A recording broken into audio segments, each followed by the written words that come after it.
بلخ ولایت د کلیو پراختیا ریاست مسؤلین وایي چې دوی له مرستندویه بنسټونو سره په همکارۍ په تیر یو کال کې له 1 لکو بېوزله کورنیو سره بشري مرستې ترسره کړي.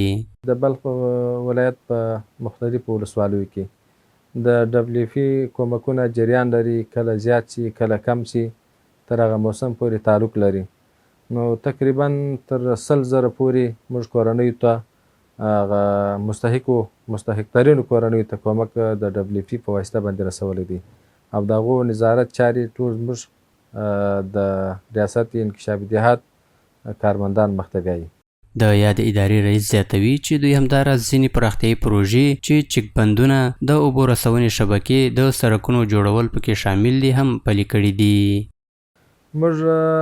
د اوبو رسولو په برخه کې د بلخ ولایت په مختلفو ولسوالیو کې د اوبو رسولو شبکې جوړې کړي دي چې یو تعداد یې ترمیماتي شبکې دي او یو تعداد یې د چشمو د اوبو څخه لاندې کلو ته اوبه رسول شوي دي. تقریبا ټولې 19 دانې پروژې موږ تطبیق کړي دي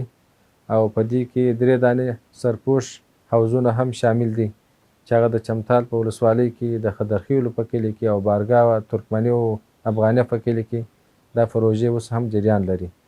همداراز دغه سیمه ییز چارواکی د هیواد د لرو پرتو سیمو د اوسیدونکو د ستونزې هواري لپاره اسلامي امارت هوډمن ګڼي او زیاتوي چې د دغو پروژو په پلي کېدو سره به د لرو پرتو سیمو اوسیدونکي چې د تیرو حکومتونو پر مهال له هر ډول پرمختګونو څخه محروم وو، له هوسا ژوند څخه به برخمن شي. د سړکانو د جوړولو دپاره موږ خپل وزارت ته پیشنهادونه هم کړي دي. انشاءالله العزیز پر روان کال کې به منظور سي او د دې کار به انشاءالله شروع سي. او د دې دپاره زموږ د بلخ ولایت مقام یو پیشنهاد د امیر المؤمنین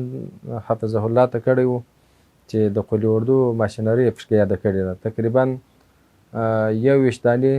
ماشینرۍ به موږ ته انشاءالله په 2-3 ورځو کې را تسلیم سي او موږ به د بلخ ولایت ټولو ولسوالیو هغه سړکونه چې ډېر اشد ضرورت یې ورته ټول ورته ورغوو او ګټې اخیستنې ته بیا وسپارو انشاءالله. د یادونې وړ ده چې په دغو پروژو کې د څښاک اوبو رسونې 50 شبکو جوړول، د 9 چک بندونو، د اوبو د 7 کیلومتره کانالونو جوړول، د 18 سړکونو جوړول او د 600,000 کورنیو ته د خوراکي توکو برابرول شامل دي چې د ملي او نړیوالو بنسټونو په همکارۍ د بلخ ولایت د کلیو پراختیا ریاست لخوا پلي شوي دي.